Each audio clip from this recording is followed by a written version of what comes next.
Hey, my dark darlings. Let's talk guilty pleasures. If a song hits right, I'll put that bad boy on repeat for like an hour. I also love rewatching our videos. Watching myself in something is such a guilty pleasure. A pleasure that's not guilty is how much I enjoy playing Best Fiends. It's a lovely mental palate cleanser between recordings, and their Match 3 puzzle game has new content and thousands of levels. With over 100 million downloads, this 5-star rated mobile puzzle game is a must-play. Download Best Fiends free today on the Apple App Store or Google Play. That's friends without the R, Best Fiends. Whether you're coupled up or soloing it this year, you might be wondering how to make Valentine's Day special. Whatever your relationship status, taking time to work on yourself is important. Seek out a therapist to help you set and accomplish your goals so you can emerge from quarantine stronger than ever. Therapy has really been a guiding light for me, and a great option for you is Talkspace. With Talkspace, you set goals with your therapist and they hold you accountable and make sure you're really progressing. Talkspace is secure and private. As a listener of this podcast, you'll get $100 off of your first month with Talkspace. To match with a licensed therapist today, go to Talkspace.com or download the app. Make sure to use the code SCARY to get $100 off of your first month and show your support for the show. That's SCARY and Talkspace.com. Hello, my dark Valentines. I'm Markia, and this is the Something Scary podcast. To our veteran listeners and those sheltering in the dark with us for the first time, welcome. Love. Love is a many splendored thing. All you need is love. Love can be a beautiful thing, or the terrible thing that keeps you awake at night. Be it warm feelings between friends and family, or the burning passion for a romantic partner, love can bring us to our best, or like in today's stories, shine a light on our very worst. First, defying mother at the cost of death, followed by one woman struggling to keep her sister alive. Then, an ungrateful bride who will suffer her own wrath. Finally, in our featured story, Valentine's Day goes horribly wrong. I receive hundreds of creepy story submissions every single week, and of those, the scariest ones make it onto our podcast, along with the story that we've chosen to animate and post over at youtube.com/snarled. If you have a tale you're dying to share, send me an email at somethingscary@snarled.com. If you'd like to support Something Scary, then consider joining our Patreon. As a patron, not only can you help the show and see ad-free episodes, but you can also be a part of the horror and hear your name featured in one of our podcasts or weekly video stories. Visit patreon.com/snarled. So, want to hear something scary? Lovesick. Going against the expectations of family can cause a lot of anxiety and stress. It takes courage to step up and break the mold, but the price to pay may be too high, like in this story inspired by Lili. In the mid-1800s, there was a young maiden named Charlotte who lived and worked on the Mondrick estate outside of London. The estate included Lord Mondrick, a widower who rarely showed his face, and his son, Sanson, who had just returned from boarding school. Charlotte's parents were groundskeepers, and Charlotte had become a housekeeper, changing linens, sweeping floors, but mostly keeping her head down and doing her work. She was only to speak if spoken to. She followed all of the rules.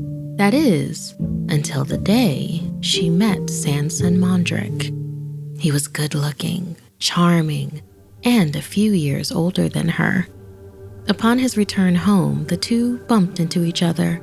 Their small talk turned somewhat flirtatious, which Charlotte ended at once. She knew speaking with him could have grave consequences.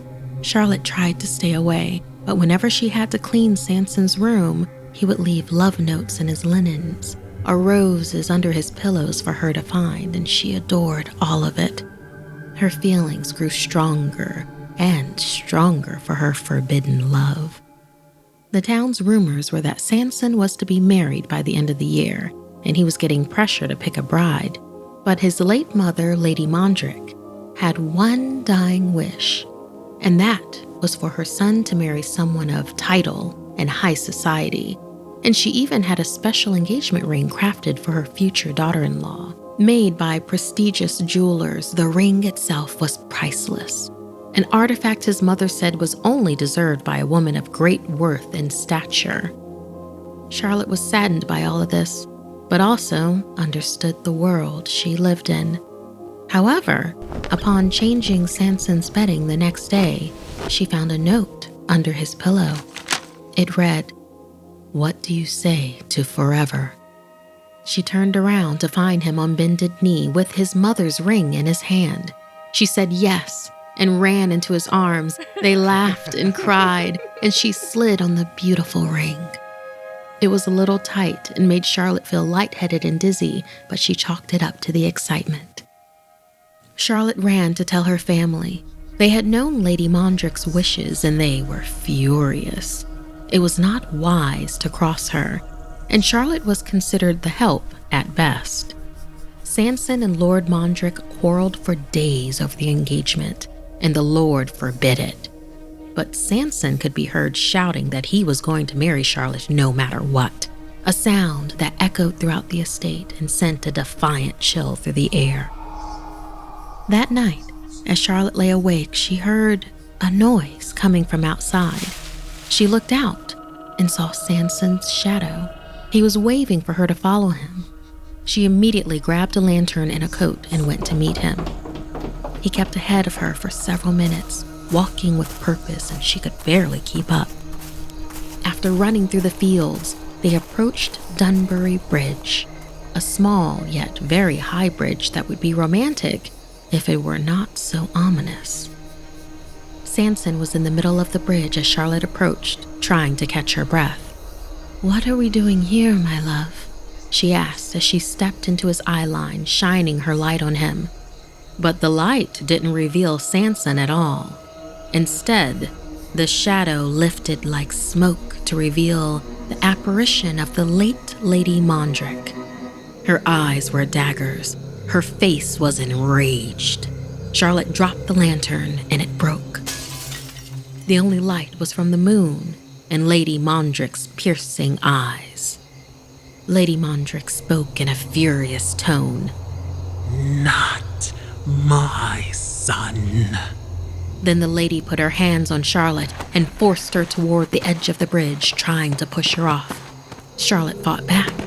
In the middle of the scuffle, Charlotte heard someone in the brush calling her name. It was Sanson, with a lantern running, looking for her. Charlotte screamed his name. He was close enough to see Charlotte staggering alone on the bridge, and then, suddenly, her whole body jerked, as if pushed, and flew over the edge. Charlotte fell below. He could hear her body meet the ground. Sanson ran to the bridge where she had been standing. He looked below to see the love of his life lay lifeless amongst the rocks and the water. He felt confused. Was the pressure too much for Charlotte and she took her own life, he wondered? Did she really think I would marry another, he asked himself. Sanson heard the click of metal on stone as something fell behind him. He turned to see the ring his mother had crafted for his future bride. As tears streamed down his face, the unseen ghost of Lady Mondrick stood next to her son and smiled. Lili, thank you so much for this tragic ghost and horror story. I know that this is our Valentine's Day episode, and one would think that the stories that we have might be the antithesis to what Valentine's Day is supposed to stand for, but Charlotte and Sanson did have love. He was going to stand up to his family for her. How about you, listener? How far would you go if you love someone?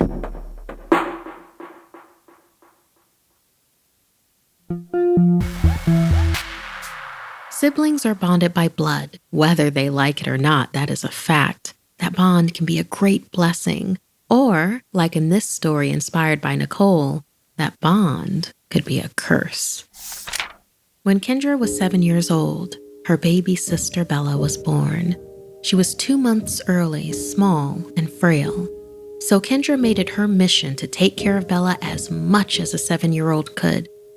Kendra felt a strange attachment to her, like she had to protect her at all costs. People referred to them as twin flames, meaning they were one soul split into 2 bodies, inseparable. Kendra instinctively knew when Bella needed to be fed, changed, and somehow even knew if Bella's feet were cold, as they often were, even if she was in the other room. It felt more than twin flames, more like they had imprinted on one another. Years later, when it was time for Kendra to go to college, she chose a school nearby so that on the weekends she could visit Bella. But whenever Kendra was gone for too long, she would have horrific nightmares that Bella was dying. Then, sure enough, she would get a call that Bella was sick. Sometimes it would be the flu, and other times it would involve a trip to the ER.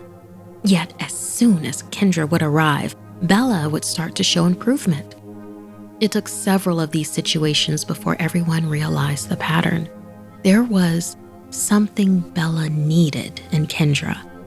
So, Kendra moved back home and took classes online until she graduated, giving up any college experience or social life. And it worked. Although Kendra became increasingly miserable, she was resigned to making Bella breakfast, driving her to and from school, and making sure she had socks on her icy feet. Bella began to flourish. She grew a foot in those 2 years. She put on weight and even started playing soccer. But Kendra was withdrawing. To everyone, including Kendra, it seemed like her work was done. Bella had blossomed into a beautiful, strong 15-year-old, capable of making her own way in the world, or so everyone thought. After graduation, Kendra moved away for graduate school. At first, she and Bella were FaceTiming every day, but with school taking up Kendra's time, it grew harder to connect. Kendra thought about dropping out, but Bella assured her she had a clean bill of health. Bella could see the stress Kendra was under and recognized all the sacrifices she had made. Kendra was in the middle of fall finals when she started getting a migraine. She could barely see the test in front of her. The throbbing was excruciating. She looked down on her paper and saw blood. Her nose had been bleeding. Just then, her teacher approached and said there was an emergency at home. Kendra knew something had happened to Bella. On the phone with her mother, Kendra received a devastating blow. Bella had died. Apparently, their mother went to wake Bella up for school and she was lifeless. The doctor said her heart simply stopped. Kendra jumped on the next flight home. Her parents tried to comfort her, but Kendra went up to Bella's room and laid in the bed where her sister had passed. She began crying, so hard she was almost hyperventilating. She cried until she fell asleep from exhaustion. In her sleep, she dreamt of Bella wearing a nightgown and bare feet, reaching out to her. Kendra jolted awake. Kendra's socks and shoes had been removed and her feet were freezing. She went into Bella's drawer and grabbed the fuzzy pink socks she had bought her sister and put them on. Kendra didn't think much of it until it all happened again the next night. She woke in the middle of the night after the same dream and her feet were bare again. Kendra had a bad feeling. On the night before the funeral, she laid in Bella's bed, this time with the pink fuzzy socks on. In this dream, Bella touched Kendra. She woke up and immediately looked down. The socks were gone. She looked on the floor and the blankets under the bed. Nothing. She looked at the dresser. In the top drawer was a jar. She opened it, and there they were. The pink fuzzy socks she had just been wearing. Kendra realized what she had to do. The next morning, Kendra and her family went to the funeral home. When the funeral director stepped away, Kendra lifted up the bottom half of the casket to her parents' surprise, and there she saw 2 cold, bare feet. She took out the pink fuzzy socks and put them on her sister, just like she had done a million times before. Then she closed the lower half of the casket. The funeral director approached Kendra. I heard you two had quite the bond, she said. Through her tears, she stammered, "She was my twin flame." She took a beat and then said, "Twin flames are when a soul splits into two bodies. What they don't tell you is that for one to burn brightly, the other flame has to go out." It was a hard truth to hear, but in honor of her sister, she decided to live her life every single day to its fullest. And from that day forward, her feet were always warm. Nicole, thank you so much for inspiring this story. A sibling loving another sibling, having that incredible connection with each other. But in this case, such a connection that both couldn't live their own separate lives. Are you connected with your sibling, listener? Is it in a good way or a bad way? Maybe something supernatural has happened to your family due to your sibling bond. Tell us your story at somethingscary@snarled.com. Hey, my dark darlings. Let's talk guilty pleasures. If a song hits right, I'll put that bad boy on repeat for like an hour. Finesse by Bruno Mars and Cardi B is like that for me. I also love rewatching our videos, like our pet horror, Feline Fatale, Taquan's little face. Oh my God, I love it. Or the gruesome horns of Nefnor. Watching myself in something is such a guilty pleasure to me. So, a pleasure that's not guilty is how much I enjoy playing Best Fiends. It's a lovely mental palate cleanser between recordings, and their Match 3 puzzle game has new content and thousands of levels. I love knocking out a few levels with Best Fiends because I feel both accomplished and relaxed. Best Fiends is free to download with over 100 million downloads. This 5-star rated mobile puzzle game is a must-play. Download Best Fiends free today on the Apple App Store or Google Play. That's friends without the R, Best Fiends.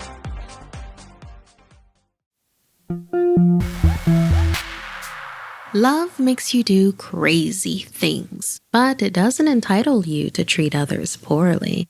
If you do, be prepared for the blowback. Like in this story inspired by Aurelia. Macy stood with her mother in the bridal shop. She was anxious, waiting to try on her wedding dress for the final fitting.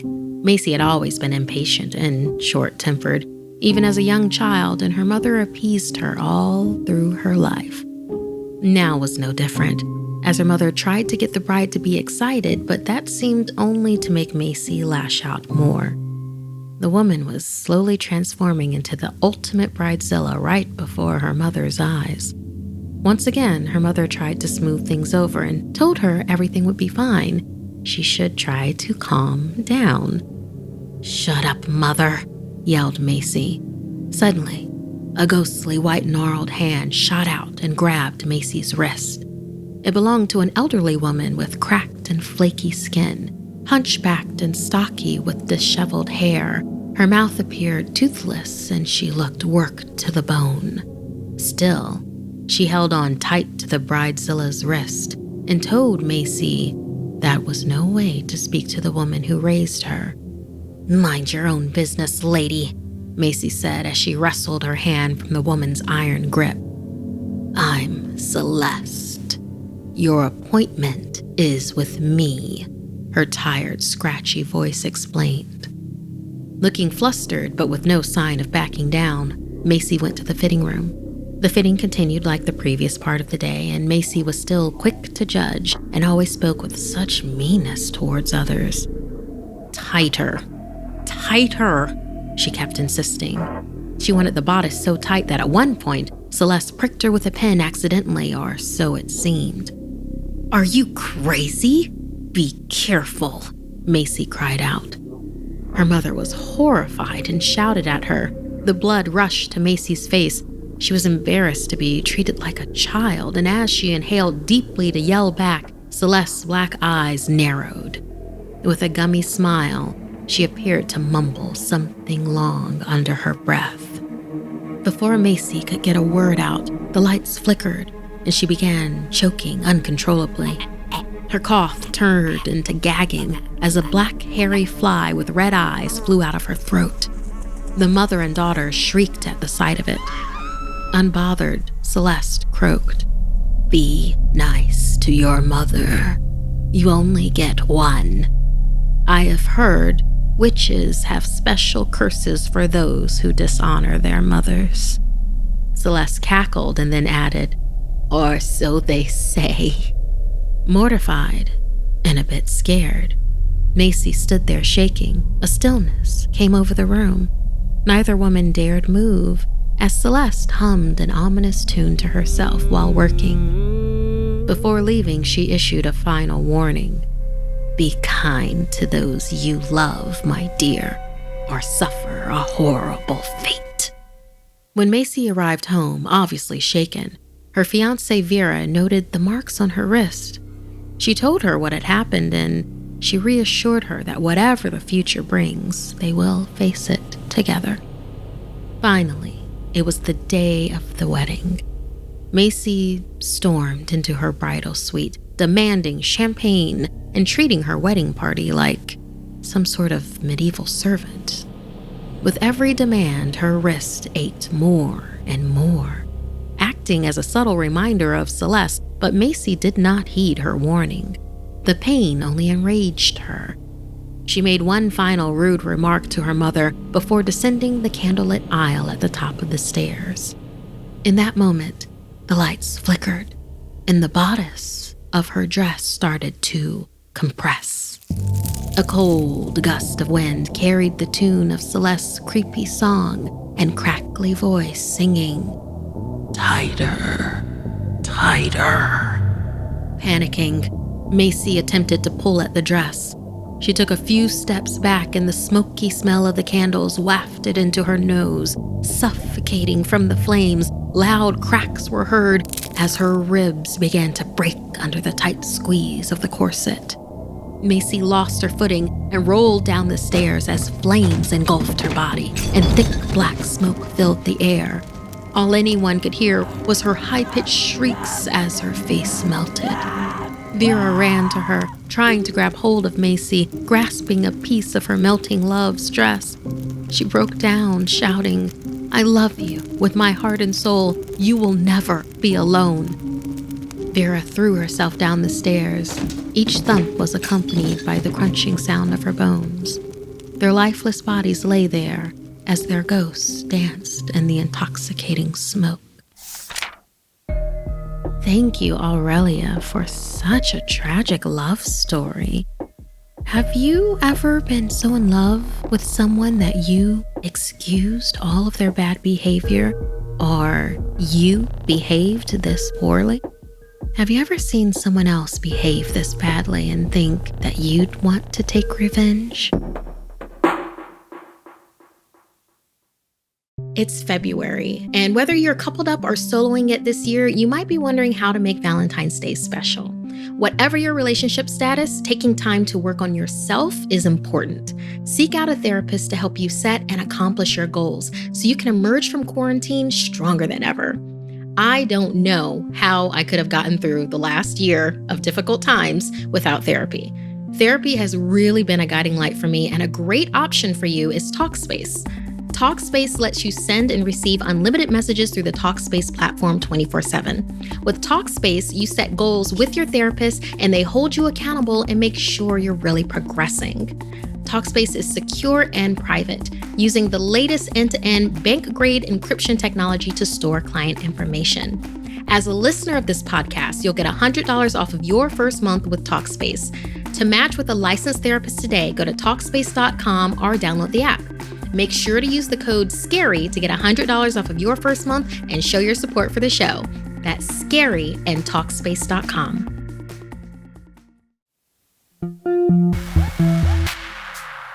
They say the heart wants what the heart wants. However, that shouldn't be an excuse to betray those you love, because it often leads to dangerous consequences.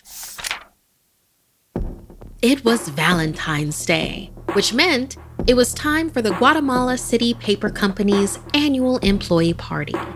Alejandro had missed last year's party, so when it got late, Instead of heading home to his wife and family, he headed to the bar to get himself another drink. There, he saw the most beautiful woman he had ever seen. She also seemed so familiar, but he couldn't remember how or why. "I'm Mariana," she said as her eyes glimmered. Alejandro couldn't believe his luck. He introduced himself, asking if she worked there. "No, a friend invited me," she said as she looked at Alejandro's wedding ring. "They said this was the place to be." She grabbed the drink out of his hand and began drinking it, never breaking eye contact. Alejandro felt his heart beating loudly. She made him feel like a single man again, and he realized that tonight could be the good time he wanted. "Let's get out of here," she murmured. As the two quietly left the party, Alejandro's phone buzzed with a message. He expected a scolding from his wife, Eliza, but instead found a picture of his 10-month-old daughter sleeping. She tuckered herself out, waiting for Papa to come home. Mariana chuckled. Filled with guilt, Alejandro looked up at the gorgeous woman and nodded. He sighed, knowing this would be another night cut short by his responsibilities. Unfazed, Mariana smiled and said, "It's up to you. I'm sure Eliza will take good care of her while we have fun." Alejandro did not remember giving his wife's name, but that wasn't important right now. Mariana was the kind of woman he deserved, he told himself, just for one night at least. He led her to a deserted area along the riverbanks of the Rio Contreras, and Mariana suggested they go for a swim. She removed her clothes and waded into the water. Alejandro scrambled after her, reaching his hand out to caress her back. When she turned around, the beautiful woman melted away. Her face grew long and horse-like, and her eyes became a piercing red. Her hands were now bloody, razor-sharp hooves. Alejandro knew the legends. For centuries, the children of Central America have heard the haunting stories of La Siguanaba, a supernatural shapeshifter that roams the streets every night looking for prey. She hunts and punishes unfaithful partners, but he had never believed. Through his terror, he sputtered, "It can't be. You can't be." Her voice grew coarse and growled. "Say my name." He shuddered, refusing at first to admit it to himself. Then he gave in. "La Siguanaba," he cried. "You are the dreaded La Siguanaba." The now grotesque nightmare spoke. "I have been waiting a long time to meet you, Alejandro." He stammered and begged, "Please, I have a wife and a daughter, a baby." If they truly mattered to you, then you would not be here at my mercy. La Siguanaba bellowed and then added, "But do not worry about them. I will care for what you have cast aside." Alejandro screamed as the shadow of La Siguanaba fell upon him. That morning, Alejandro's wife, Eliza, was visited by La Siguanaba, now back in the human form of Mariana. The supernatural shapeshifter hugged Eliza tightly as she caressed her hair and then kissed the baby on the forehead and said, "You were right, my sweet Eliza. He wasn't worthy of you. I'll be here as long as you need me."